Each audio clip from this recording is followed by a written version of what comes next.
mettre la première diapositive. Alléluia. Merci Seigneur. Nous allons terminer ce matin avec le thème de la puissance du sang de Jésus. Et je ne voudrais pas prêcher comme hier ou avant-hier. Je voudrais qu'on puisse échanger. Ce que je reçois vraiment du Seigneur, c'est qu'on puisse se déprogrammer. On a parlé hier de quelque chose de très important.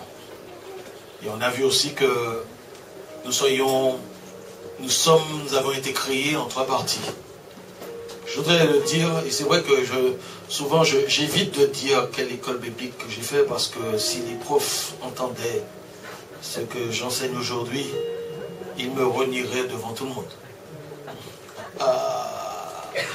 Quand on commence à vous enseigner que l'âme et l'esprit c'est la même chose, on ne peut pas rentrer dans les choses de l'esprit. C'est très important cette histoire-là. Mais c'est vrai, j'ai regardé toutes les argumentations concernant l'égalité, soi-disant égalité entre l'âme et l'esprit, mais quand vous regardez la parole de Dieu réellement, on voit que ça ne tient pas. Parce que beaucoup de choses nous indiquent que nous sommes faits en 3 parties. Nous avons été appelés le temple du Saint-Esprit. Et le temple était fait en combien de parties? 3 parties. Partie extérieure qui s'appelait comment? Le parvis. Et ensuite, il y avait, sous la tente de la rencontre, il y avait combien de parties? Il y en avait 2. La première, c'était, comment ça s'appelait? Le lieu saint. Et ensuite, le lieu très saint. Où habitait Dieu? Dans le parvis? Dans le lieu saint? Il était dans le lieu très saint. Et Dieu, où habite le Seigneur dans le temple du Saint-Esprit que nous sommes devenus? Dans le lieu très saint, en réalité, c'est notre esprit. Et je vous disais hier que lorsque j'enseigne à des nouveaux, je leur dis, mais vous savez, mon corps, le corps, c'est ce que je peux voir et que je peux ressentir. Mon âme, c'est ce que je ne peux pas voir, mais que je peux ressentir. Mes émotions, je sais quand je suis fâché, je sais quand je suis en colère, je sais aussi quand je suis heureux, je suis content. Ça, c'est mon âme. C'est ma personnalité, ma conscience, le siège de mon intelligence, de ma volonté et de mes sentiments, émotions. Mais mon esprit, c'est ce que je ne peux ni voir, ni sentir. Ce qui est extraordinaire, c'est que notre esprit, c'est la partie spirituelle de nous qui est en contact avec le monde spirituel. Et il y a des gens qui font des choses dans le monde de l'esprit qui sont une abomination aux yeux de Dieu. Les sorciers, ils ne sont pas tous des charlatans, mais ils peuvent rentrer en contact au travers de démons avec ce monde spirituel. Et quand vous voyez des gens sortir de leur corps, c'est simplement qu'ils ont bafoué des lois, mais c'est possible. Ça nous est interdit d'entrer dans ce domaine.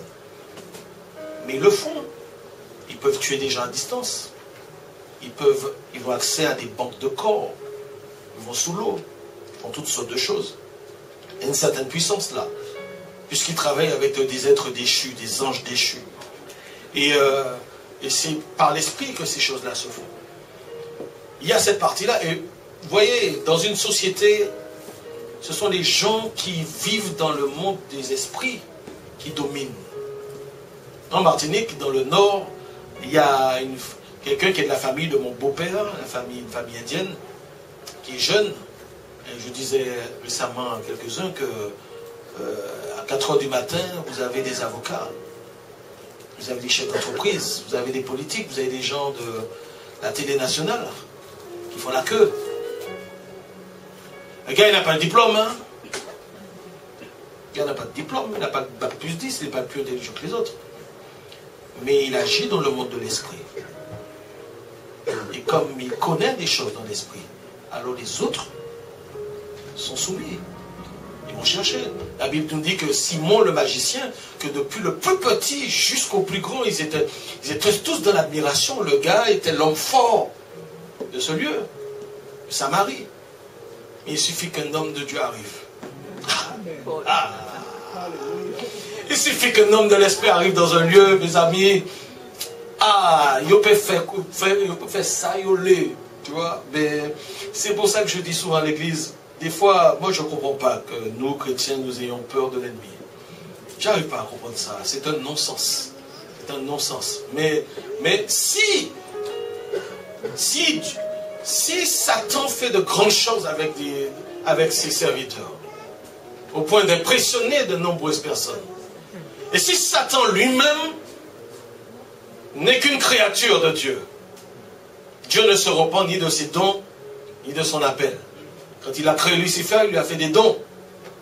Et même déchu, il a toujours ses dons. Quand tu parles en langue, c'est un don que tu as reçu du Seigneur. Mais si tu tombes dans l'adultère ou dans la débauche, ton parler en langue ne part pas tout de suite. Hein. Il continue. C'est pour ça qu'il y a de nombreux faux serviteurs qui ont lâché la main du Seigneur, mais qui conduisent des brebis dans des voies terribles, parce que leurs dons continuent à se manifester, alors qu'ils n'ont plus de contact avec Dieu. Ils sont loin. Et les chrétiens n'ont pas souvent de discernement. Et voilà que ce que je voulais dire, c'est qu'il faut que nous sachions qui nous sommes. Nous n'avons pas reçu, nous ne travaillons pas avec des anges. Même les bons. Nous avons reçu le Seigneur lui-même dans notre esprit. Nous sommes Christ en nous, l'espérance de la gloire. C'est Dieu lui-même qui est venu habiter dans ses enfants. C'est pas un ange. Donc il faut que nous comprenions qu'il y a des dimensions de la vie chrétienne que nous sommes appelés à vivre bien au-delà de tous ces sorciers. Parce que c'est le Créateur lui-même qui habite en nous. La Bible dit que Dieu nous a rendus participants à la nature divine. Si la Bible dit qu'en Christ habitait corporellement toute la plénitude de la divinité, elle ajoute tout de suite après qu'en lui, nous avons tout pleinement en lui. La Bible dit que celui qui s'attache au Seigneur est avec lui un seul esprit. Il ne nous a pas rendus divins, mais il nous a unis à lui. Excuse-moi, tu prends du jus d'orange et puis du jus de pamplemousse. Et puis tu mélanges les deux dans une même bouteille. Tu sais quoi ça? Comment on aura fait pour tirer orange là, jus orange là après? Dis-moi, comment tu fais pour... Qu'est-ce que tu as comme jus là maintenant? Qu'est-ce que tu as comme jus? Oui, mais comment tu vas appeler ce jus là? Le petit fruit? On va appeler orange pamplemousse. Et c'est dire orange là à présent. Quand quelqu'un est attaché à Christ, la Bible dit celui qui s'attache au Seigneur va former avec lui quoi? Un seul esprit. Mais quand on est unis au Seigneur, c'est quelque chose d'extraordinaire. La vie du Seigneur coule en nous. Ce qu'on appelle la vie éternelle. La vie éternelle, c'est pas seulement une histoire d'après, un prolongement dans l'éternité. La vie éternelle, c'est maintenant aussi. C'est recevoir la vie Zoé de Dieu en soi maintenant. Maintenant, tout de suite. Et je peux vous assurer que quand le monde chrétien vraiment découvrira, tout le monde chrétien découvrira vraiment, c'est ce que Satan fait. Hein. Il n'a pas pu nous empêcher de recevoir Jésus-Christ comme Seigneur et Sauveur pour nous, mais il essaie d'empêcher la révélation des fils de Dieu. Il essaie de nous empêcher. Si nous savions ce que nous sommes devenus en Christ, on arrêterait d'embêter les pasteurs. Ah non, on arrêterait d'embêter les pasteurs. Ah non, ah non. Quand on sait qui on est, tu n'as plus besoin. Quand tu as appris que tu as assis dans les lieux célestes en Jésus-Christ, mais tu es tranquille. Tu es tranquille. Vous savez, et c'est pour ça que moi je crois qu'il y a des choses que nous devons comprendre. Aujourd'hui, je voudrais vraiment qu'on puisse s'appliquer sur le sang de Jésus. Quand je pense à l'incarnation du Seigneur, j'ai une conviction, et quand j'en parle à l'église, je dis à l'église, quand je prêche par la grâce de Dieu, j'essaye au mieux de prêcher sur la parole de Dieu. Mais il y a des endroits où la Bible ne dit pas grand-chose et je peux avoir une conviction. Alors je prends la peine de le dire pour dire à l'église que vous pouvez avoir une autre conviction sur ça. D'accord?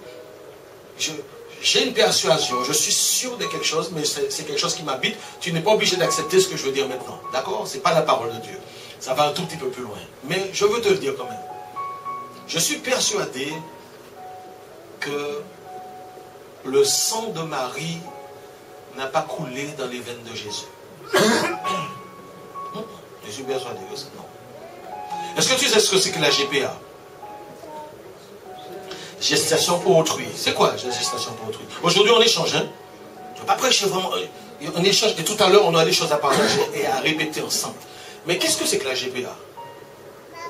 Vous avez des femmes qui ne peuvent pas avoir d'enfants. Problème de fertilité. Il y a des personnes qui ont connu une totale. Les hommes, vous avez des femmes, c'est quoi une totale? Quand la femme, on a enlevé tout. Là, ils ont tiré tout. Est-ce que vous pouvez faire un chamaï? C'est pas possible. Donc, vous savez que c'est interdit en France. C'est contre la loi française.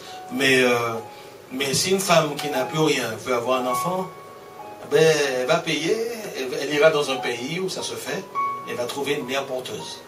Il y a plusieurs possibilités. Alors, pas pour la totale, mais peut-être pour l'infertilité.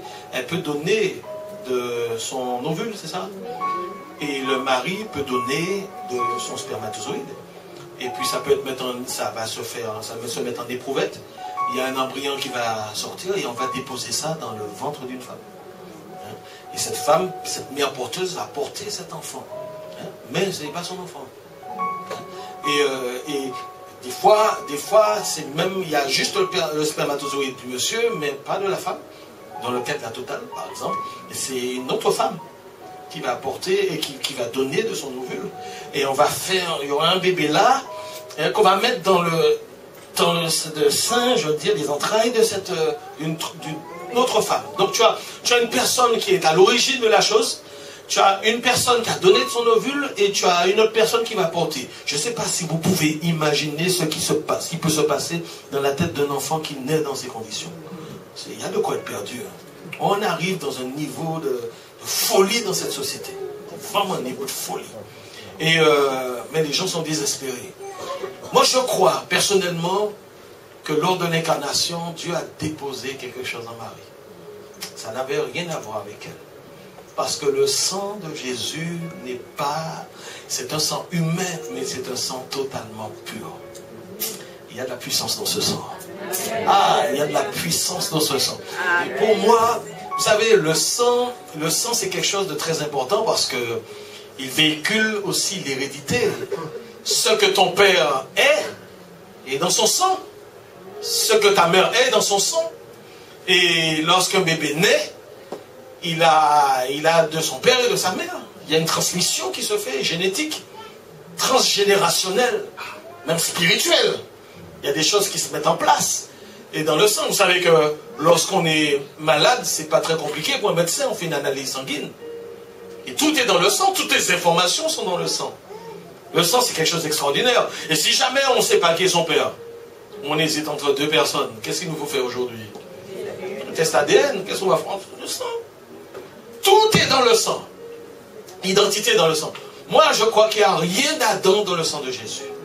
Personnellement, hein? Je ne vous demande pas d'y croire, c'est ma conviction, pour moi c'est le deuxième Adam qui est arrivé. Il a apporté ce que Dieu est capable de créer un homme à zéro.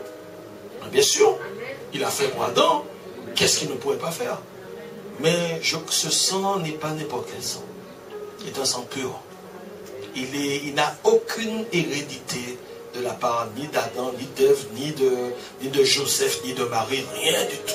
Il y a de la puissance dans le sang de Jésus. Est-ce qu'on peut le dire ensemble? Il y a de la puissance dans le sang de Jésus. Est-ce que tu peux dire ça à ton voisin pour moi, s'il te plaît? Je voudrais dire ce matin que des fois, je disais que c'est très important de jamais déconnecter le Seigneur Jésus du Saint-Esprit. Faisons attention à tous ces lieux où on prêche le Saint-Esprit, on ne parle jamais de la croix. Non. Je le répétais quasiment les 4 jours, mais il n'y a pas de Pentecôte sans calvaire. Il n'y a pas d'effusion du Saint-Esprit sans que le sang ne soit répandu. Les deux sont liés. Et c'est Jésus qui envoie le Saint-Esprit. C'est lui qui baptise du Saint-Esprit. Et le Saint-Esprit ne cherche qu'à glorifier Jésus. Je voudrais aussi rappeler quelques petites choses qu'on a vues hier. C'est que Dieu, en nous faisant naître de nouveau, a pris notre ancien esprit. Il a fait mourir.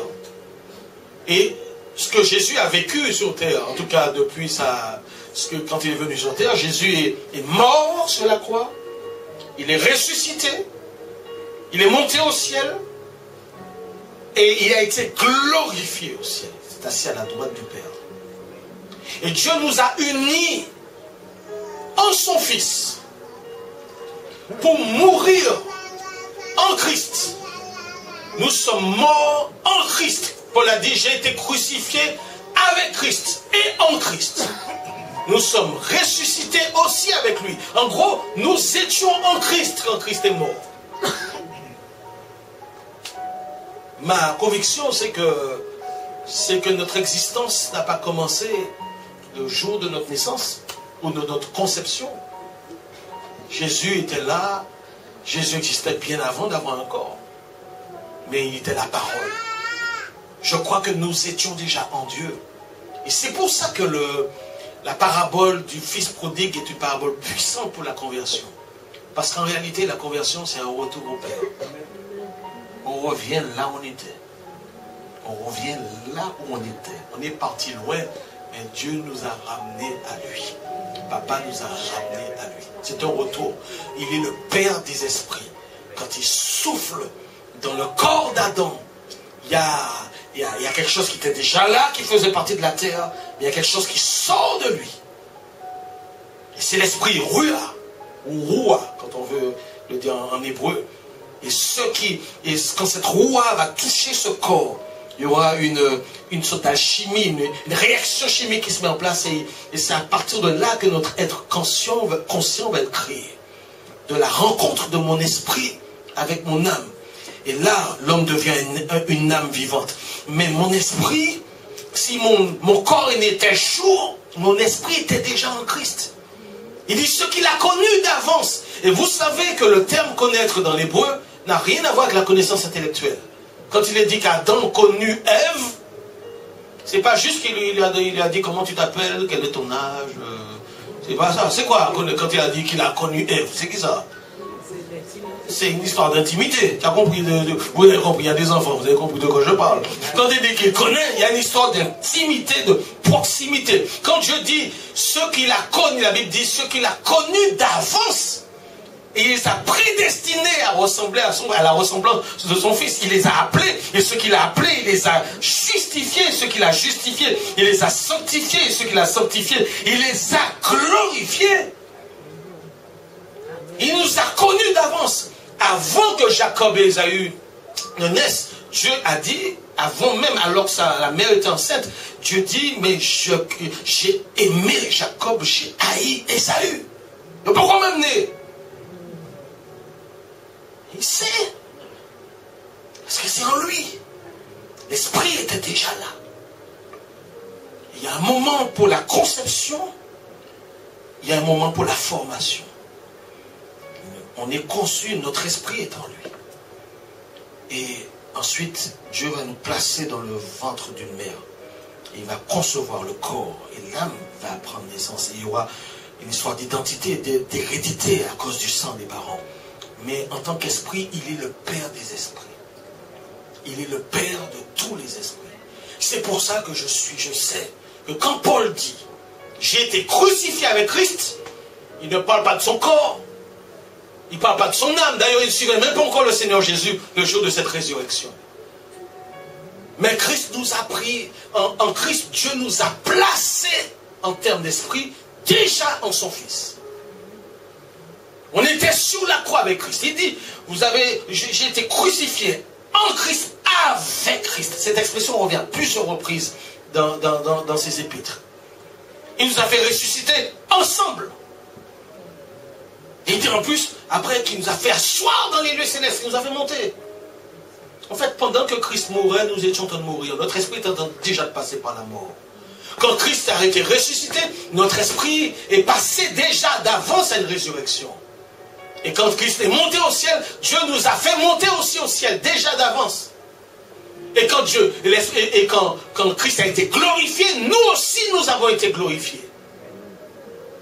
Il dit, ah bon? Mais moi je ne me sens pas glorifié. Moi je te dis une chose. Le nouvel esprit que tu as reçu, c'est un esprit glorifié. Il n'y a aucun péché dans ton esprit. Un tiers de nous est purement saint, sans tache. Dieu l'a fait instantanément. Il nous a donné un nouvel esprit. Nous sommes une nouvelle créature devant lui. Quand on dit qu'on est saint, quand Dieu dit que tu es saint, il nous appelle saints. Paul écrit aux saints qui sont dans telle église, etc. Ce n'est pas simplement être mis à part. c'est que la sainteté a déjà été produite en moi, dans mon esprit. Et c'est pour ça que mon esprit peut recevoir Christ, même le Saint-Esprit, même Dieu lui-même, le Père. Parce que mon esprit est pur. Je ne le sens pas, je ne le vois pas, mais je ne suis pas n'importe qui. Je suis enfant de Dieu. Et Dieu habite dans ses enfants. Amen. C'est très important de s'identifier à ce que nous sommes en esprit. Parce que le sorcier, il sait qu'il est en esprit. Mais le chrétien, il vit encore dans ses pensées. Et c'est un problème. Parce que Dieu dit, j'ai nettoyé ton esprit. J'ai créé l'homme nouveau dans une sainteté, dans une justice que produit la vérité. Mais Dieu dit aussi, c'est à toi de laver ton âme. Pour que tout ce qui est dans ton esprit, tout ce que j'ai fait dans ton esprit, et toute la gloire que j'ai mis dans ton esprit, je t'ai glorifié. Je vous rappelle que Paul parle au passé. Ceux que j'ai sanctifiés ou ceux que j'ai justifiés, je les ai glorifiés déjà. Il parle au passé. Donc quand je donne ma vie à Jésus, je récupère tout ce que Jésus a accompli pour moi sur la croix. Ça devient actuel. En fait, c'est le Saint-Esprit qui vient m'appliquer tout ce que Jésus a accompli. Donc quand je veux savoir l'œuvre du Saint-Esprit en moi, je dois regarder au verset qui concerne l'Esprit. Mais je dois aussi regarder tous les versets sur la croix. C'est-à-dire sur le sang de Jésus, sur la crucifixion de Jésus, la mort de Jésus, tout ce que ça a produit, c'est ce que le Saint-Esprit vient appliquer dans ma vie aujourd'hui, plus de 2000 ans après. C'est le rôle du Saint-Esprit. Rien de plus que ce que Jésus nous a déjà donné. Et c'est pour ça que dans le livre d'Éphésiens, il est dit au premier verset, il est dit, nous avons été bénis de toutes sortes. Est-ce que c'est bien marqué toutes sortes? C'est bien ça? Amen. Nous avons, j'ai envie d'ajouter déjà, nous avons déjà été bénis de toutes sortes de bénédictions dans les lieux célestes en Christ. Combien de personnes ont déjà lu ce verset? C'est pas un truc que j'invente, c'est bien ça? C'est marqué? Nous avons déjà été bénis de toutes sortes de bénédictions dans les lieux célestes. C'est déjà là. Prends-en fort. Je dois simplement par la foi, si j'ai appris quelque chose qui m'a été donné à la croix, je dois simplement par la foi récupérer ce qui m'appartient. Ah, on ne va pas comprendre ça, mon fini, dit là. Quand tu apprends ce que Dieu, le Seigneur a fait pour toi, par la foi, c'est la main qui récupère ce que Dieu t'a déjà donné. Et la foi récupère ça. Alléluia. Je bénis le Seigneur que notre plus grand travail, c'est que tout nous a été déjà donné. Il y a tellement de puissance dans ton esprit là, mon ami. Il y a tellement de puissance là dans ton esprit, mon ami. Mais tout ce qui bloque, comme je disais, c'est que nous avons l'esprit, nous avons l'âme au milieu, avec sa volonté, ça c'est un vrai problème pour l'obéissance. Et puis il y a le corps. Et Dieu a besoin de faire couler des choses dans notre âme, dans notre corps, et même au-delà, comme on a vu la dernière fois, pour que des fleuves d'eau vive puissent toucher les autres. Que notre ministère, ce qu'on est appelé à faire, puisse vraiment avoir du fruit, du produit. Mais le problème, c'est l'âme. Le problème, c'est nos caractères. Le problème, c'est nos émotions, nos sentiments, nos paroles, les choses que nous regardons. On a besoin de déboucher le tuyau pour que tout coule. Il faut que ça coule, il faut que ça coule. Et il faut qu'on entre dans des choses très concrètes ce matin. Je voudrais vous dire qu'il y a un homme qui avait réussi à saisir un aigle. Et l'homme, il y avait un arbre, il a attaché l'aigle à l'arbre. Il marie. Un aigle, un animal sauvage comme ça. Qu'est-ce que l'aigle a commencé à faire? Vous savez ce qu'il a commencé à faire? Il a essayé de s'envoler, mais il a bloqué. Alors qu'est-ce qu'il va faire? Il a commencé à tourner autour de l'arbre. Tu as déjà vu l'aigle avec son bec, hein? Il a qu'à tourner, écoute. Il tournait un jour, 2 jours, 3 jours, 1 semaine, 2 semaines, 1 mois. Si d'ailleurs on lui donnait un peu à manger de temps en temps, l'aigle n'a pas arrêté de tourner. Un jour l'homme est arrivé, et puis il a coupé la corde. Il a coupé la corde. Qu'est-ce qui s'est passé? Ouais, il est parti. L'aigle est parti. Hein? Il a senti que il est parti, mais très peu de temps après, il est revenu. Il est revenu.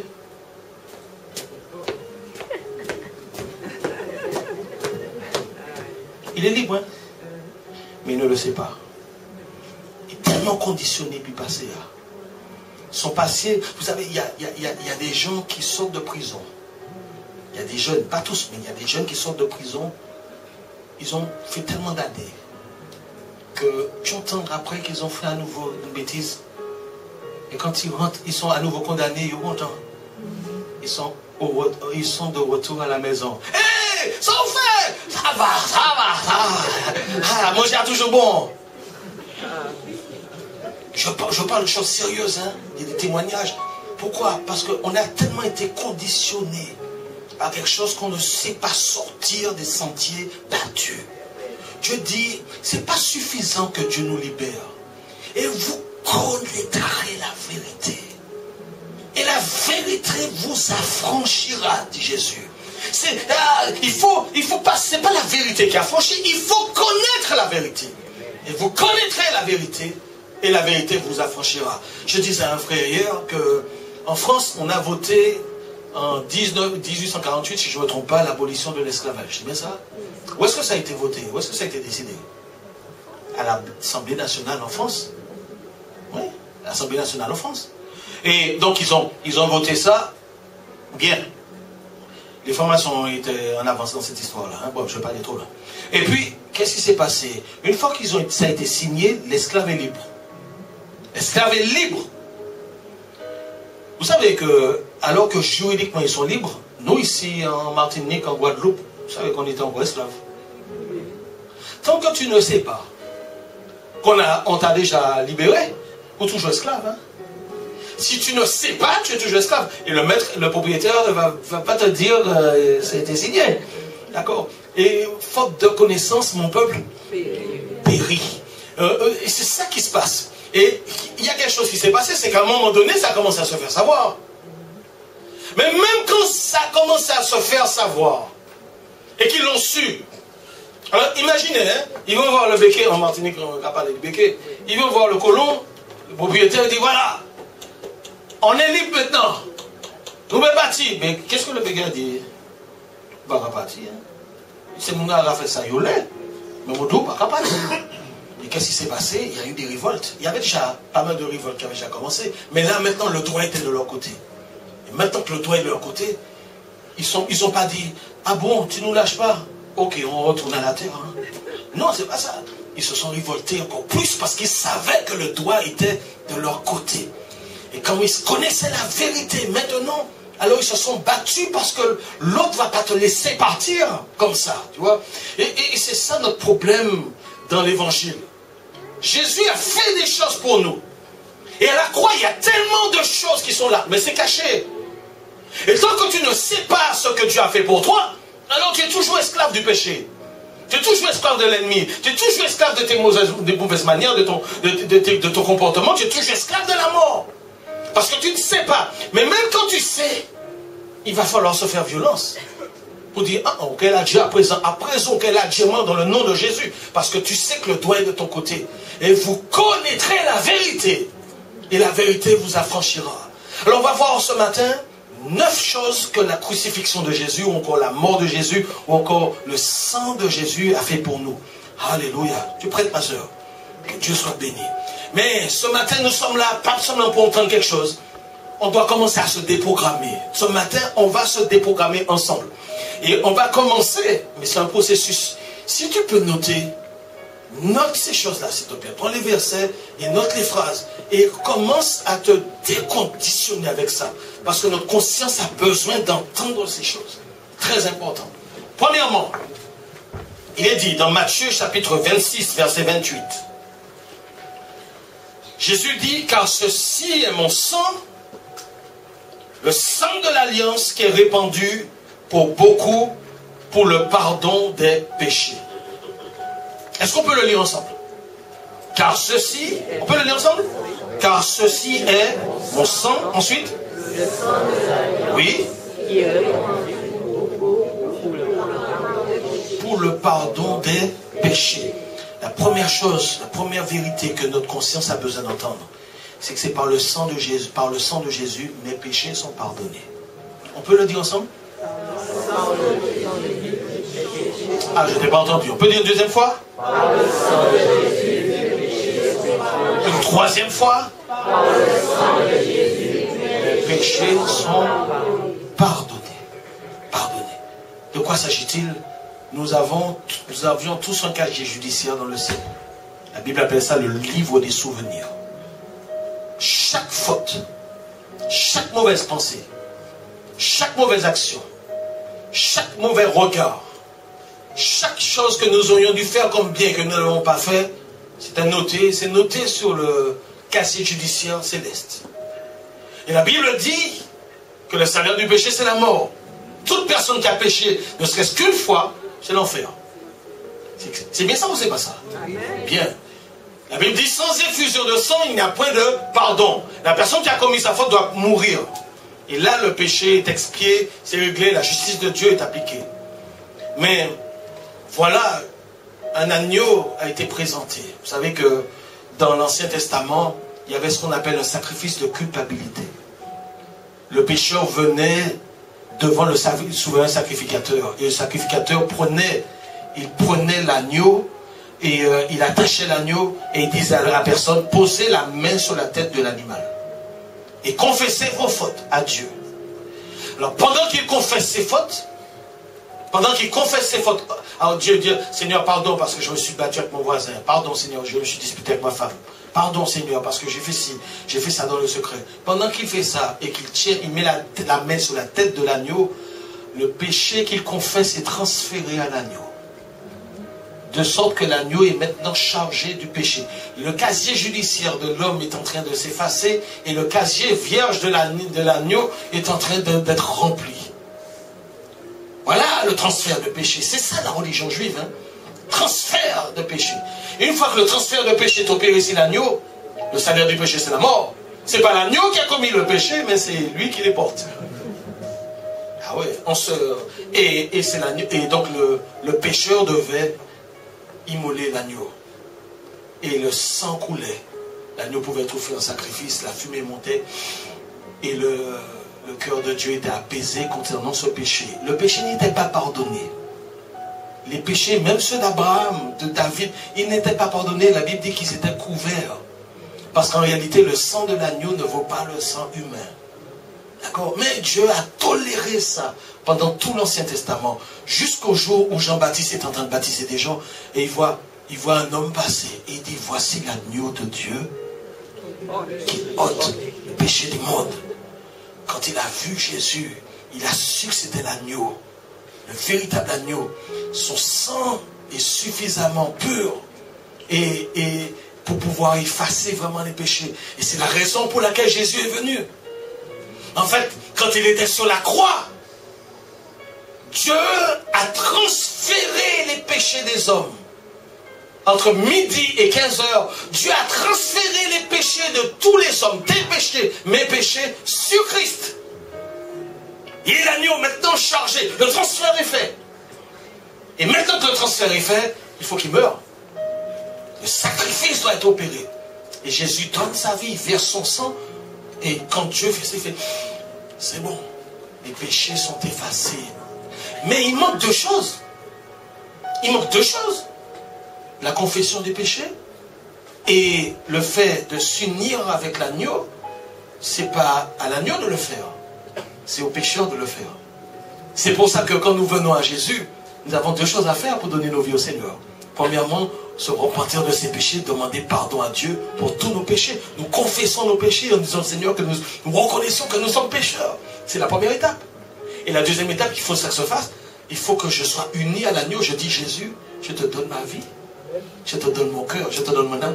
Ça, c'est moi qui me donne à Jésus. Je te donne ma vie, je te donne mon cœur. Mais dans l'autre sens aussi, sois le Seigneur de ma vie. Sois le sauveur de mon âme. Et en fait, quand j'ai confessé mon péché et que je me suis uni à Jésus par la prière, alors la boucle est bouclée. Tout est fait. Et tu dis, sauvé, c'est bon. C'est comme ça que ça se passe.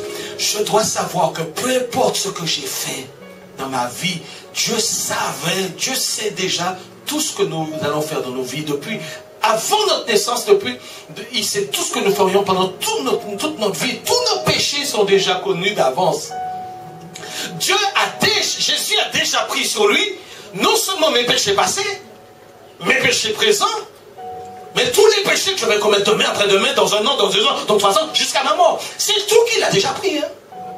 Il a déjà tout pris. Ça a même posé des problèmes à Paul lorsqu'il a enseigné. On lui a dit, alors, tu incites les gens à les pécher. Il dit, non. Mais je ne vais pas rentrer un peu plus loin dans cette argumentation, mais il a déjà tout pris. Et tout a été placé sur Jésus. Dieu ne va pas recondamner 2 fois un même péché. Si Jésus l'a porté, qu'il a condamné notre péché dans la chair de son Fils, mes amis, nos péchés sont pardonnés. Écoute-moi bien, si tu as tué un homme et que tu as confessé ton péché, tes péchés sont pardonnés, mon ami. Si Hitler, dans la dernière 5 minutes de sa vie, s'était tourné vers Dieu en disant, Seigneur, Dieu, je sais que tu existes. Malgré tout ce que j'ai fait, je te demande pardon. Je te demande tous ces millions d'hommes qui sont morts à cause de moi. Mais je te demande pardon. Je veux recevoir Jésus comme Seigneur et Sauveur. Est-ce que Dieu le sauve? Amen. Franchement, est-ce que Dieu le sauve? Amen. Est-ce qu'il mérite ça? Amen. Non. Franchement, est-ce qu'il mérite ça, Hitler? Non. Mais est-ce que Dieu le sauve? Oui. Est-ce que toi, tu méritais d'être sauvé? Non. Mais tout est pris. Donc c'est pour ça que je te dis, chrétien, écoute-moi bien, tes péchés sont pardonnés. Dieu dit que quand il a pris tes péchés, quand tu as confessé tes péchés, il prend tes péchés et les envoie loin derrière lui, dans son dos, au fond de la mer. Dans le Saint-Testament, au fond de la mer. Il ne veut plus en entendre parler. Il ne veut plus en entendre parler. J'ai reçu une fois un serviteur de Dieu, un couple serviteur de Dieu d'Atlanta, et à l'église, et on les a, avec ma femme, on les a eu à déjeuner à un moment donné. Et puis, il y a très longtemps, hein, une trentaine d'années, lorsqu'ils étaient fiancés, l'homme était basé, l'Américain, il était en Allemagne à l'armée. Et il devait se marier quelques mois plus tard. Et la femme a eu envie de faire une surprise. Et il a pris l'avion pour aller le voir. Et là, elle a assisté à quelque chose qui a vraiment très fortement déplu. Et il avait eu un problème de... Ben, vous comprenez. Il n'a pas été sage. Mais ça fait longtemps. Ils étaient jeunes. Et puis il s'est humilié. Il a demandé pardon. Et quand il a demandé pardon, sa femme nous dit... Non, c'est lui qui raconte. Elle m'a pardonné. Elle m'a pardonné. Il me dit, tu sais, vous savez... Jusqu'à aujourd'hui, devant vous, on n'a plus jamais remis le sujet sur la table. Quand c'est pardonné, c'est pardonné. On ne revient pas. Quand tu dis à ton conjoint, ou à songer ça, on t'a fait là, tu n'as jamais pardonné. Je ne parle pas pour ce genre de péché seulement, pour tout. Quand on vient ressasser, quand tu dis à ton conjoint, et vous savez, il y a, parmi nous, entre l'homme et la femme, il y a une qui est plus intelligente que l'autre. Vous savez, elle est plus intelligente. J'ai donné l'indice. Et quand une femme n'oublie rien. Ah, une femme, il borde tout bien là, depuis la Genèse jusqu'à l'Apocalypse. Mais oui, alors ça c'est, oui, c'est l'intelligence, c'est de la mémoire. Par contre, c'est grave devant Dieu. Quand on a pardonné, on ne revient pas dessus. Et si tu reviens dessus, c'est que tu n'as pas pardonné. Tu aurais voulu que le Seigneur vienne te voir et te dire, mais depuis petite là, tout ça en fait. Tu aurais voulu que le Seigneur te remonte tout est. Mais non, si tu as pardonné, c'est pardonné. Est-ce que tu peux dire avec moi, par le sang de Jésus, mes péchés sont pardonnés. Mes péchés sont pardonnés. Amen. Deuxième chose. Il est dit, Romains chapitre 5 verset 9, à plus forte raison donc, maintenant que nous sommes justifiés par le sang, par son sang, serons-nous sauvés par lui de la colère. Justifié. Est-ce que vous connaissez, on partage ce matin, hein, est-ce que vous connaissez un synonyme de justifié? Ah, pas Violette et Étienne. C'est quoi un synonyme, un mot synonyme de justifié? Effacé, pas tout à fait. Hein? Justice? Non, non plus. Donne-moi un mot. Hein? Acheter? Non, non. Un synonyme de justifié. Chaque fois que tu lis ça dans la Bible, c'est quoi? Le synonyme, eh ben, il est marqué en bas là. Acquitté. Acquitté. Ça ne veut pas dire qu'on est juste. Mais ça signifie qu'on est acquitté. C'est-à-dire qu'on a une grâce. Chaque 14 juillet, le président de la République a la possibilité d'offrir une grâce présidentielle. C'est bien ça? Il y a une personne qui est en prison. Est-ce que cette personne a commis quelque chose? Oui. Et quand on dit qu'on gracie cette personne, ça signifie quoi? Ah ben, tu libères. Voilà. Le sang de Jésus m'a justifié. Je suis acquitté de toutes mes fautes. Je dis même écrire de toutes mes dettes devant Dieu. Je suis acquitté de toutes mes dettes, mes fautes. Est-ce qu'on peut lire ça ensemble? Le sang de Jésus m'a justifié. Quoi encore? Je suis acquitté de toutes mes fautes. Est-ce qu'on peut le redire? Le sang de Jésus m'a justifié. Je suis acquitté de toutes mes fautes. Est-ce que je peux encore le redire une dernière fois? Je suis acquitté. Acquitté, c'est acquitté. Je ne suis plus redevable vis-à-vis de la loi de Dieu. Je suis libre. C'est ça l'idée. Et c'est ce que Jésus a fait pour nous sur la croix. En versant son sang, nous sommes justifiés. Tous ceux qui ont confessé leurs péchés sincèrement, qui ont donné leur vie au Seigneur, Dieu, le casier judiciaire est vierge. Dieu nous a donné la justice de son Fils et Jésus a pris notre injustice sur lui. C'est ça le transfert qui a été fait. Amen. Je vais aller un tout petit peu plus vite. Ensuite, il est dit, écoutez, je voudrais ajouter une chose. Est-ce que quand le président va offrir la grâce présidentielle à un prisonnier, est-ce qu'il va lui dire, monsieur, venez aussi à l'Élysée, on va manger ensemble, et si vous êtes d'accord, je vais vous adopter comme fils. Et on fait ça? Des fois, il paraît même une tête bourrée, c'est tout. Dieu, non seulement il nous a justifiés, mais il nous a adoptés. Vous avez compris ça? Non seulement il nous a acquittés, mais il nous a fait entrer dans sa maison, il nous a adoptés, il nous a donné l'esprit par lequel nous crions Abba Père. Nous sommes adoptés. Ça va loin. Tu n'es pas obligé d'adopter quelqu'un que tu as acquitté. Mais c'est ce que Dieu fait. Il nous a adoptés, il a fait de nous des fils et des filles. Ça, c'est extraordinaire. Donc, je passe sur le numéro 3. Il est dit, Apocalypse, chapitre 1, verset 5b, c'est-à-dire la deuxième partie du verset. Est-ce qu'on peut lire ensemble? À celui qui nous aime, ensuite, délivré de nos péchés par son sang. Le sang de Jésus m'a délivré de la puissance du péché. Est-ce que je peux le lire? Le sang de Jésus m'a délivré de la puissance du péché. Est-ce qu'on peut le redire? Le sang de Jésus m'a délivré de la puissance du péché. Est-ce que tu peux le dire plus fort maintenant? Le sang de Jésus m'a délivré de la puissance du péché. Est-ce ça vrai? Non, dans la réalité. Regardez-moi plus gros yeux. Est-ce ça vrai? Tu pêches plus? Amen. Tu n'as plus de convoitise? Il n'y a plus de tentation? Ceux qui te connaissent comme quelqu'un de vraiment sanctifié? Est-ce que le péché c'est toujours un problème pour nous? Oui ou non? Oui. Alors parlez franchement, oui ou non? Oui. Bien. Mais Dieu dit que, la parole de Dieu dit que le sang de Jésus m'a délivré de la puissance du péché. Alors, Dieu ment ou Dieu ne ment pas? Et pourquoi on se bat avec des convoitises toujours? Pourquoi on ment encore? Pourquoi on n'a pas de contrôle sur nos désirs? Pourquoi on continue? Alors que Dieu nous dit qu'il nous a délivrés. Il nous a délivrés de nos péchés par son sang. Comment Dieu ment pas? Je reviens sur cette phrase. Et vous connaîtrez la vérité. Et la vérité vous affranchira. En fait, on a été vraiment délivrés de la puissance du péché. Déjà, techniquement, le péché était en puissance, le corps de la chair, comme dit Paul dans l'Épître aux Romains, le péché était en puissance dans notre ancien esprit. Dieu a détruit notre ancien esprit, nous a donné un esprit tout neuf. Ce qui reste de péché en nous, Romains chapitre 7, la loi de péché et de mort, qu'il appelle la chair, il dit qu'elle est dans nos membres, dans notre corps. En fait, c'est un bagage sans égine. Ce n'est rien par rapport à ce que nous avions avant. Mais cette chair s'est aboyée, mais elle n'a pas de puissance. Nous croyons que nous avons toujours nos convoitises. Mais en fait, c'est la chair qui est en train d'aboyer, mais pas ni fausse. Je vais t'expliquer une chose. J'habite tout près d'un lycée. Tout près d'un lycée. Et des fois, je vais marcher, je prie en langue dans le quartier.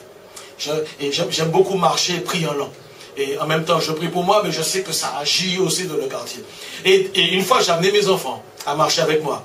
Et d'habitude, la première fois que j'ai fait ce tour-là, ça fait une dizaine d'années que j'habite dans le quartier. Il y a tout près du lycée, il y a une maison à étage. Et puis il y a des chiens là. Mais ces chiens t'as tellement chien. Voilà comment on est pour dire ça. Ces chiens même qui là. Et quand tu passes, ces chiens ont tellement couillon. Donc franchement, excusez-moi l'expression. Hein.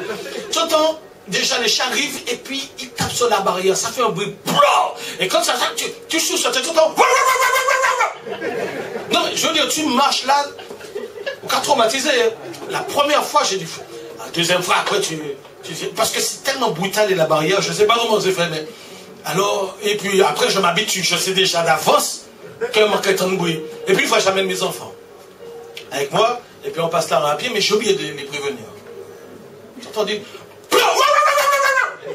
les enfants commencent à courir. Mais moi j'étais en paix. J'étais en paix. J'ai dit, mais non, revenez. Les enfants, mais les chiens sont derrière une barrière. S'il n'y avait pas de barrière, papa vous aurait déjà dépassé. Vous comprenez? Donc restez tranquille. Le chien derrière une barrière, tu comprends? Il est sans force, mais il a fait le même bruit avant. Alors, c'est ça le péché. La chair, c'est ça. Dieu a détruit la puissance du péché parce qu'il nous a donné un esprit tout neuf. Le corps du péché, là où le péché avait de la puissance pour nous contrôler, là où Satan nous manipulait, nous tenait captifs, ça a été détruit. Dieu a nettoyé ça. En fait, il reste des aiguilles. La chair, c'est des résidus du péché dans mon corps. Mais ça n'a pas ni force, ça n'a aboyé. C'est pour ça que la Bible dit, résistez au diable. Et il fuira loin de vous. Tu as une chose qui arrive, une tentation, quelque chose qui arrive. Écoute, il t'a aboyé. Mais ben là, derrière, en barrière. Et tu résistes, tu dis non. Et tu as le pouvoir de dire, ok, calmez corps, dans le nom de Jésus. Il ne va pas t'atteindre, sauf si tu crois que tu es en danger. Mais en fait, c'est ça le problème. Dieu nous a vraiment délivrés de la puissance du péché. Il y a juste des choses qui restent là, qu'on appelle la chair. Tu peux prendre autorité sur ça. Tu résistes un peu, tu résistes 5 minutes, 10 minutes, et puis tu vois que ça perd de la puissance. Avant, ouais, j'ai un frère qui a témoigné ce dimanche dernier qu'il y a une femme qui est venue devant lui. Tu peux venir, mon frère. Tu n'es pas une femme, hein?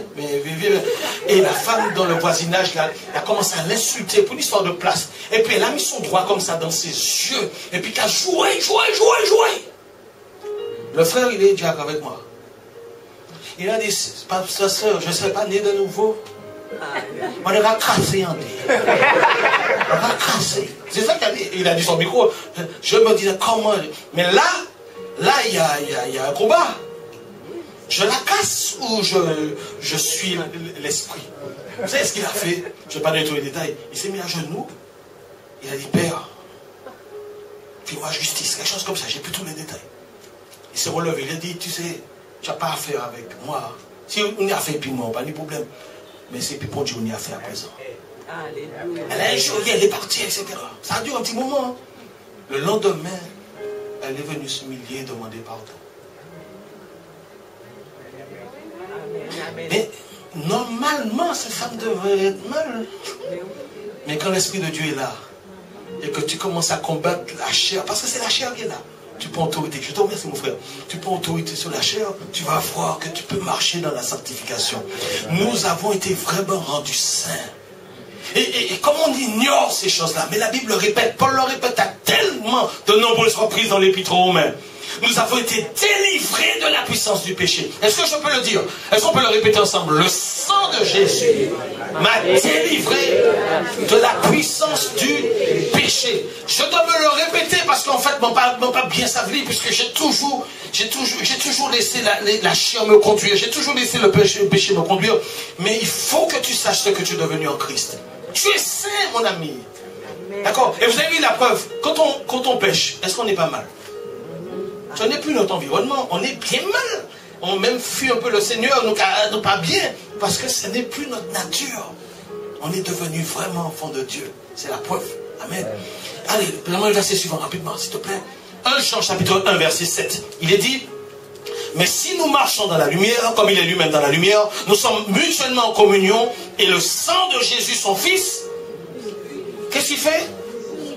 Nous purifie de tout péché. Le sang de Jésus me sanctifie. Est-ce que je peux le dire? Le sang de Jésus me sanctifie. Encore une fois.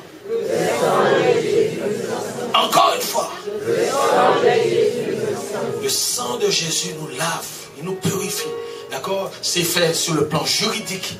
Mais dans nos vies de tous les jours, oui, le sang de Jésus, être sous l'aspersion du sang de Jésus, c'est une sanctification. Et je veux vous assurer que c'est le Saint-Esprit même qui produit cette sanctification avec le sang et avec la parole de Dieu. Je profite pour faire une petite parenthèse sur la parole. Il y a un grand... Des fois, on a du mal parce qu'on se dit, mon père me lit, je ne retiens rien, etc. Écoute, Dieu ne t'a pas demandé de tout retenir. Il y a des bac plus 10, il y a des maths moins 10 parmi nous. Hein? Et la parole, c'est pour tout le monde. Ce n'est pas une histoire d'intelligence, cette histoire-là. Non, non, non. Dieu nous demande de lire la parole et de méditer. Vaut mieux connaître très peu de la parole et appliquer la parole de Dieu que connaître toute la Bible et toute sa théologie et puis ne même pas appliquer la moitié de ce qu'on sait. Vaut mieux. L'important, c'est de lire la Bible pour l'appliquer. D'accord? Il y a un vieillard qui a dit à un jeune homme, viens, prends ce seau-là, et puis va à la rivière, qui est pas loin, remplis le seau avec de l'eau, et puis ramène-moi. Alors le petit garçon est parti avec le seau, et puis il va à la rivière. Et puis quand il a pris l'eau, et puis il repart. Mais quand il repart, il voit qu'il y a des trous dans le lac à couler. Alors, il est arrivé jusqu'au grand-père, et quand il arrive, il n'y a plus rien. Il dit, grand-père, la corbeille est percée, il y a des trous partout. Ça sera difficile. Le grand-père lui dit, retourne. Il repart. Il puise de l'eau, et puis là, il s'est allé vite. Arrivé, il n'y a plus d'eau quand même. Le grand-père lui dit, retourne. Il a dû faire ça plusieurs fois. Et à un moment donné, il était énervé. Il m'a pris, mais tu me demandes de t'amener de l'eau, mais c'est pas possible, tu vois bien que le seau est trouvé. Et le papy lui dit, assieds-toi, écoute-moi. Quand tu es parti la première fois, il y avait plein de cochonneries à l'intérieur du seau, n'est-ce pas? Regarde aujourd'hui, le seau est lavé. Il a été purifié. Ce n'est pas une histoire de mémoire. Chaque fois que tu lis la parole, chaque fois que tu médites la parole, le Saint-Esprit utilise l'eau de la parole pour nous purifier, pour nous sanctifier, pour changer. C'est important que tu ne retiennes pas. De toute façon, pendant que tu lis, il y a un dépôt qui se met en toi et le Saint-Esprit peut l'utiliser à n'importe quel moment pour parler à quelqu'un. Tu connais ça, hein? Des fois, nous qu'à parler, puis on avait, comment c'est moi qui sorti, ça sort, tu vois. C'est pas une histoire de mémoire, c'est une histoire de lire la parole de Dieu régulièrement. Je le dis, même si vous fâchez plus moins. Mais les gens qui sont dans les églises, qui ne lisent pas la parole régulièrement, ce sont des plus charnels. Il faut se mettre dans la parole. Il faut la lire. On en a besoin. Je peux t'assurer que c'est même une histoire d'exaucement de prière. Jésus a dit, si vous demeurez en moi, et que mes paroles demeurent en vous, demandez ce que vous voudrez. Ah, mais il ne dit pas, si vous demeurez en moi, demandez. Il dit, si vous demeurez en moi, il met une deuxième condition. Et que mes paroles demeurent en vous, demandez. Il dit, ah bon? Ben oui. Il ne suffit pas de prier pour être exaucé. Il faut être en communion avec le Seigneur. Il faut adorer le Seigneur, il faut prier, oui. Mais je dois avoir aussi la parole de Dieu en moi. Je vais juste te donner une petite illustration. C'est juste une parenthèse que je ferme. Voici un homme de prière. Nous pouvons prier avec notre cœur, mais notre problème, c'est que vous et moi, on n'est pas conscient à quel point le péché a entaché notre conscience, nos cœurs, nos sentiments. Et on pense avoir de bonnes pensées, mais en réalité, mes amis, le péché a affecté tout notre être. Et même notre façon de penser, même notre façon de nous approcher de Dieu. Alors, on peut prier avec notre cœur, mais c'est un premier niveau de prière. Le niveau mature de prière, c'est de regarder comment les hommes de Dieu priaient. Je vois des gens qui font des jeûnes de 21 jours comme Daniel. Ils font 21 jours de jeûne. Je n'ai pas dit que c'est mauvais. Enfin, c'est mauvais si c'est une compétition que tu fais avec d'autres personnes, ça ne va te servir à rien. Si c'est pour faire savoir aux autres, on fait 21 jours de prière, tout ce que tu as fait était nul. Zéro. Si c'est pour sortir avec l'orgueil, c'est que c'est zéro, ça n'a servi à rien. Bien. Mais Daniel, qu'est-ce qu'il fait? Daniel n'a pas fait simplement 21 jours de prière. Daniel est un homme de prière. Il prie déjà, selon la Bible, soir, matin, midi. C'est comme ça que c'est annoncé. Soir, matin, midi. Les hommes, la journée du monde, c'est matin, midi, soir. Ça commence avec le soleil, dans la lumière, ça finit dans les ténèbres. Daniel prie le soir. Il est dit, il prie le soir, matin, midi. Ça commence dans le soir, mais ça finit dans la lumière. Bien. Mais Daniel, il priait déjà. Il priait déjà régulièrement. Mais la Bible dit qu'il s'est mis à lire le prophète Jérémie. Et il apprend là, dans la parole, que 70 ans ont été donnés pour l'exil du peuple d'Israël. C'est parce qu'il a lu dans la parole une promesse et qu'il a eu un réma dessus que sa vie de prière a été basculée. Et là, il s'est mis en jeûne. Là, il s'est mis en prière. Et les choses ont commencé à bouger. On imite Daniel parce qu'il a fait un jeûne. Non! D'abord, il y avait la parole. Et il est tombé sur des promesses de la parole. Et il a compris que c'était pour lui, pour le peuple. Et là, sa vie de prière est rentrée dans une autre dimension. C'est pour ça que je vous dis, on n'a pas simplement prié. Il faut lire la parole. Il faut la parole de Dieu à côté. Les gens qui font qu'à prier sans lire la parole, ils peuvent tomber dans un spiritisme quelque part parce que nos pensées ne sont pas clean, aussi clean que nous le pensons. Mais si on fait que lire la parole et qu'on ne prie pas, là non plus, il n'y a rien qui se passe. Si vous connaîtrez, et si vous demeurez en moi, afin que l'exterminateur ne touche pas au premier-né des Israélites. Qui est notre Pâque aujourd'hui? C'est Jésus. La Bible dit que Jésus est notre Pâque. Et il a fait l'aspersion du sang. Nous sommes sous l'aspersion du sang de Jésus. Nous sommes sous la protection du Seigneur. Il est dit, et j'ai écrit pour vous, le sang de Jésus me protège des attaques de l'ennemi. Est-ce qu'on peut dire ça ensemble? Protège. On peut le redire? Me protège des attaques de l'ennemi. Encore une troisième fois. Mes amis, un sorcier ne peut pas toucher un chrétien qui marche dans la sanctification. Il peut dire ce qu'on veut, il peut attaquer comme il veut. Nos vies sont cachées en Christ. Ils n'ont pas accès à nous à cause du sang de Jésus. À cause du sang. Il y a une personne, il y a un couple qui était en France et qui a été visité de nuit par une sorte de sorcière. Cette dame s'est convertie, elle a confessé que quand elle est rentrée dans le lieu, elle a pris une gifle, une claque. Quand elle s'est retournée, elle voit un ange énorme. Énorme dans la chambre. Et l'ange lui dit, mais qu'est-ce que tu fais ici? Elle a dit, c'est la dernière fois que je suis rentré dans cette maison. Dernière fois que je rentre dans cette maison. Nous n'avons pas une idée à quel point le Seigneur nous protège. Amen. Sur la route, nous n'avons pas une idée. Pendant nos nuits, nous ne savons pas à quel point le Seigneur nous protège. Mais le sang du Seigneur nous protège. Je voudrais préciser une chose. N'ayons pas peur de l'adversaire. N'ayons pas peur des attaques. D'accord? Si Dieu permet que nous soyons touchés, c'est que c'est Dieu qui a permis. Et si nous sommes touchés, c'est parce que c'est prévu par Dieu. Et si c'est prévu par Dieu, c'est parce que justement il nous a fait rentrer dans une épreuve. Parce que derrière cette épreuve, il y a une bénédiction à arracher. L'ennemi ne me touche pas si Dieu n'a pas permis qu'il me touche. Et si Dieu le permet, c'est parce que c'est à dessein. C'est dans un but bien précis, c'est pour que je passe dans une promotion. C'est toujours comme ça. Job peut dire, ah, l'Éternel a donné, l'Éternel a repris, mais que le nom de l'Éternel soit béni. Et l'idée, c'est que quand je suis attaqué par l'ennemi, je dois bénir le Seigneur. Rendre grâce à Dieu, ne point pécher, ne point murmurer. Pour pouvoir dire à la fin, mon oreille avait entendu parler de toi, mais maintenant mon œil t'a vu. Je suis entré dans une autre révélation avec toi. Dieu permet certaines attaques, mais si ce n'est pas Dieu, et si ce n'est pas le temps de Dieu, il part calmer nous. Dans le nom de Jésus. Amen. On continue encore rapidement. Encore deux autres. Apocalypse 12, verset 11.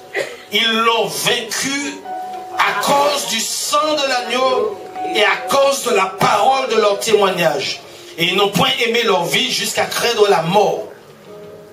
Ils ont vaincu qui? Satan. C'est pour les disciples de l'époque, mais c'est pour tous les chrétiens. Pour tous les chrétiens. Nous sommes victorieux sur Satan lui-même. Nous sommes victorieux sur Satan lui-même. Et je disais à un frère, c'est comme si moi je m'assieds là, et puis moi quand j'étais là, puis moi quand encore un gendarme qui court. Tu vois un gendarme qui passe, qui court. Tu dis, ah, il doit y avoir un voleur quelque part. Je n'ai pas qu'à chercher un voleur. Et puis après, tu regardes, tu vois un voleur qui court après le gendarme. Il y a un problème. Il y a un gros problème. C'est ça les chrétiens. Hein? En fait, on a autorité sur lui, mais c'est lui qui court après nous des fois. C'est pas normal. C'est un non-sens.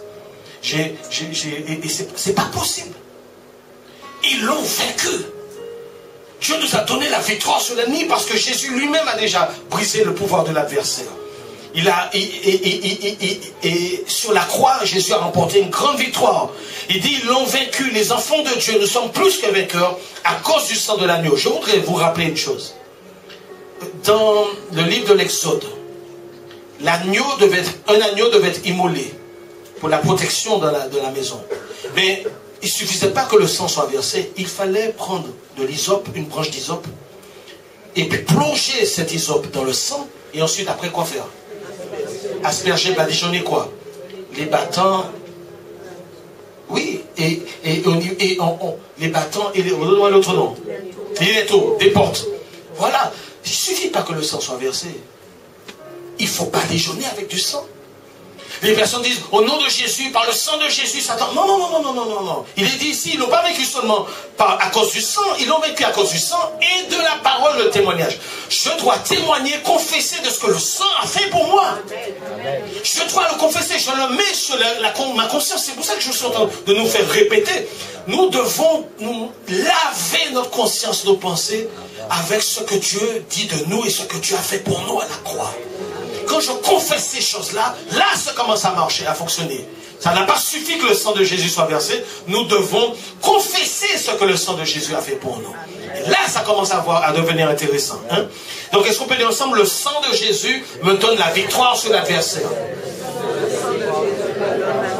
Encore une fois. Une troisième fois. Me donne la victoire sur l'adversaire. Et le dernier point. Exode 29, verset 21. Voilà. Il est dit, tu prendras du sang qui sera sur l'autel et de l'huile d'onction et tu en feras l'aspersion sur Aaron et sur ses vêtements, sur ses fils et sur leurs vêtements. D'abord le sang, ensuite l'huile d'onction. L'huile vient après le sang. Jamais dans l'autre sens. D'abord le sang, ensuite l'onction. Ensuite l'onction. Des gens qui veulent l'onction, mais qui ne veulent pas le sang, ne tiennent pas. Quand on parle du sang, on parle de se repentir, de revenir à la croix, de se sanctifier devant Dieu, de confesser ses péchés, de reconnaître tout ce que Jésus a fait pour nous. C'est de ça qu'on parle lorsqu'on parle du sang. On ne parle pas de liquide comme si on en voit. Non, on n'est pas dans du fétichisme. Mais je viens me purifier sous le sang de Jésus. Je viens m'humilier devant le Seigneur. Voilà. Et là où il y a un cœur qui est humble, qui commence à marcher à la sanctification, l'huile peut rester. L'huile peut être posée. Le sang de Jésus doit précède l'onction du Saint-Esprit. Est-ce qu'on peut le dire ensemble? Le sang de Jésus précède l'onction du Saint-Esprit. Encore une fois, le sang de Jésus précède l'onction. Est-ce qu'on peut se mettre debout quelques instants? Alléluia. Alléluia.